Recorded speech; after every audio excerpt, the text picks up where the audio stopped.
Ongole collectorate ఎదుట కళాకారులు వినూత్న రీతిలో నిరసన తెలియజేశారు. అనంతపురం కలెక్టరేట్లోని ప్రజా దర్బార్లో తమ సమస్యలను విన్నవించారు. ఒంగోలులో కళాకారులకు కాలనీ ఏర్పాటు చేయాలని, 50 ఏళ్లు దాటిన ప్రతి కళాకారుడికి 10,000 రూపాయల పెన్షన్ ఇవ్వాలని సందర్భంగా డిమాండ్ చేశారు. ఇక ఇదే అంశంపై మరింత సమాచారం మా ప్రతినిధి శ్రీనివాస్ అందిస్తారు.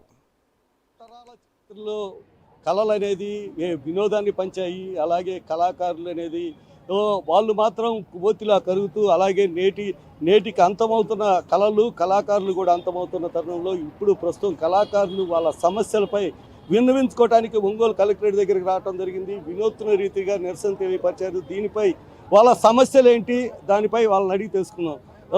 చెప్పండి, కళాకారులకి ప్రస్తుతం ఉన్న సమస్యలు ఏంటి?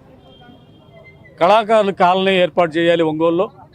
అలాగే అర్హత కలిగిన ప్రతి కళాకారుడికి 10,000 రూపాయలు, 50 సంవత్సరాలు నిండిన ప్రతి కళాకారుడికి 10,000 రూపాయలు పెన్షన్ మంజూరు చేయాలని కోరుకుంటున్నాం. మీరు చెప్పండి, ఇప్పుడు కళాకారులు గతంలో అంతరించిపోతున్నాయి, కళలు అంతరించిపోతున్నాయి అని ఉన్న కళాకారులకి మీ సమస్యలు ఎలా? మీకు అందరికీ తెలుసండి, ప్రకాశం జిల్లా అంటే కళలో కాణాచి. ఇంతకుముందు సినిమా రంగంలో పద్మశ్రీ భానుమతి కానీ, జీవరలక్ష్మి కానీ, నిన్నటి వరకు టి కృష్ణ, మాదాల రంగారావు, అలాగే నాటక రంగంలో డివి సుబ్బారావు, బండారు రామారావు, చీమకుర్తి నాగేశ్వరరావు, ఇలాంటి కళాకారులు. సాంఘికంలో వచ్చేసేప్పుడు ఎంవి సర్నాథరావు, ఇసుకపల్లి మోహన్ రావు, విఎస్ కామేశ్వరరావు, పాటిబళ్ళ ఆనందరావు, పడమడగాల నాటకాన్ని అంతర్జాతీయంగా అంటే భారతదేశంలో 125 ప్రదర్శనలు చేసినటువంటి నాటకం. అలాంటి నటులు ఉన్నటువంటి ఈ ఒంగోలు హెడ్ క్వార్టర్స్లో ఒక ఆడిటోరియం లేకపోవడం అనేది చాలా కొరతగా ఉంది. అర్హత ఉన్న ప్రతి కళాకారుడికి పెన్షన్ ఇవ్వాలని చెప్పేసి, ముఖ్యంగా గతంలో 14 నుంచి 19 వరకు చంద్రబాబు నాయుడు గారు కళాకారులకి చాలా ప్రోత్సాహాన్ని ఇచ్చారు. ఆయన అకాడమీ ఏర్పాటు చేశారు, చైర్మన్ ఏర్పాటు చేశారు, నిధులు కూడా ఇచ్చారు. గత ప్రభుత్వంలో ఒక్క నయా పైసా నిధులు లేకుండా పోయినాయి. మళ్ళీ చంద్రబాబు నాయుడు గారు వచ్చారు కాబట్టి మా కళాకారులకు అందరికీ కూడా సంతోషంగా ఉంది. ఖచ్చితంగా కళాకారుల కోరికలు నెరవేరుస్తారని చెప్పేసి ఈ సందర్భంగా మీ ద్వారా తెలియజేస్తున్నాను. మీరు చెప్పండి, ఇప్పుడు కళాకారులు అనేది మన జిల్లాలో ఎలాంటి కళాకారులు ఉన్నారు, అలాగే ఇప్పుడు ప్రస్తుతం అంతరించిపోతున్నాయి కళలు, ప్రస్తుతం కళాకారులు సమస్యలపై మీరు చెప్పండి.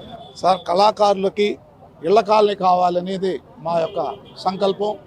రెండోది, ఇది చెయ్యాలంటే మీరు సినిమా రంగం నుంచి ₹1 కనుక టికెట్ మీద కనుక తీసుకున్నట్లయితే, రంగస్థలానికి మీరు ఉపయోగించినట్లయితే మంచి కళాకారులు రంగస్థలాన్ని నుంచి సినిమా రంగానికి తోడ్పాటు అవుతారు. మీరు బాగా ఆలోచించండి. మీరు ₹1 పెట్టబడలేదు గవర్నమెంట్. సినిమా రంగం నుంచి సినిమాలో వచ్చేటటువంటి ఆదాయం నుంచి ₹1 టికెట్ మీద ₹1 కనుక పెడితే రంగస్థలం బ్రహ్మాండంగా బాగుపడుద్ది.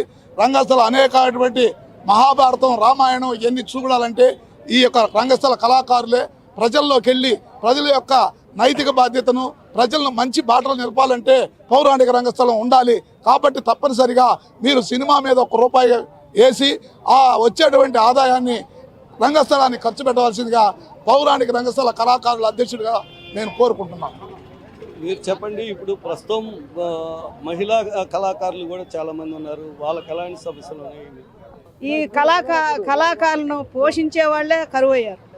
ఎందుకంటే మా కళలు ఎంతో అద్భుతమైనవి. మేము పాట కానీ, పద్యం కానీ, మా నోటితో మా డైలాగ్ మేము చెప్పుకున్నప్పటికీ కూడా ఆదరణ కొరవవుతుంది. అలాంటి ఆదరణ లేని మా కళకు మరి గవర్నమెంట్ తోడయ్యి కొన్ని కళలు రూపాలను ప్రోత్సహిస్తూ మాకు కొంత రాయితీ కల్పించి, బస్సులలో అయితేనేమి మరి కొన్ని నాటకాలు ప్రదర్శించుకోవడానికి కొంత బడ్జెట్ ఇచ్చి మమ్మల్ని ప్రోత్సహించాలి. మాకు దయచేసి మరి ఇళ్ల స్థలాలను ఇచ్చి, మరి అలాగే బస్సులలో రాయితీ కల్పించి, మరి ఏదైనా నాటకం గవర్నమెంట్ ఇచ్చినా పెట్టుకోవడానికి గవర్నమెంట్ ఆడిటోరియం అనేది ఉంటే మేము అక్కడ పోయి కొంత రాయితీలో మేము ప్రదర్శించుకోవడానికి ఉంటుంది. మరి మేము రిహార్సల్ చేసుకోవాలన్నా చాలా కష్టంగా ఉంది. మాకు ఒక రిహార్సల్ రూమ్ కూడా ఇస్తే కళాకారులుగా మేమందరం కూడా ప్రభుత్వానికైతేనేమి, నాయకులకైతేనేమి, సహకరించిన వారందరికీ కూడా మా యొక్క కళాకారుల తరపున మేమందరం కూడా నమస్కరించి 2 చేతులు జోడించి చెప్తున్నాం. మాకు మినిమం కావాల్సినటువంటి మాకు సమకూరిస్తే అదే మీకు ధన్యతగా ఉంటుందని మా కళాకారులందరి తరపున మా హృదయపూర్వక నమస్కారాలు తెలియజేస్తున్నాం. నేడు గతంలో తరతరాల చరిత్రలో కళలు అనేది ఎంతో ప్రాధాన్యత కూడింది. అక్కడ వినోదాన్ని పంచాయి, అలాగే ఆనందాన్ని పంచాయి. అలాంటి కళలు అంతమవుతున్నాయి. అలాగే కళాకారులు కూడా అంతమవుతున్న తరుణంలో కళాకారులకి వాళ్ళకి ఇళ్ల స్థలాలు కానీ, అలాగే వాళ్ళకి బస్ పాసులు, ట్రావెలింగ్ బస్ పాసులు కానీ, ఇలా అనేక సమస్యలు పరిష్కరించాలని గత ప్రభుత్వం ఏమీ చేయలేదు. ప్రస్తుతం ఎన్డీఏ కూటమి ప్రభుత్వం అయినా చేస్తుందని చెప్పి వాళ్ళు ఆశిస్తూ ఒంగోలు కలెక్టరేట్ దగ్గర వినూత్నంగా నిరసన తెలియపరచడం జరిగింది. కెమెరామెన్ అనిల్తో శ్రీనివాస్, ప్రైమ్ 9 న్యూస్, ప్రకాశం జిల్లా. ఇప్పుడు అందరి చూపు అలస్కా వైపే. ఈ నెల 15న అమెరికా అధ్యక్షుడు డొనాల్డ్ ట్రంప్ రష్యా అధినేత పుతిన్ అలస్కాతో సమావేశమయ్యారు. ఇక రష్యా ఉక్రెయిన్ యుద్ధానికి పరిష్కారం కనుగొనడమే ఈ కీలక సమావేశ ప్రధాన ఎజెండా. అయితే ఈ సమావేశానికి యుక్రెయిన్ అధినేత జెలెన్స్కీ ఆహ్వానం లేదు. ఇక ఈ నేపథ్యంలో అలస్కా శాంతి చర్చలు ఫలిస్తాయా అనే అనుమానాలు కలుగుతున్నాయి.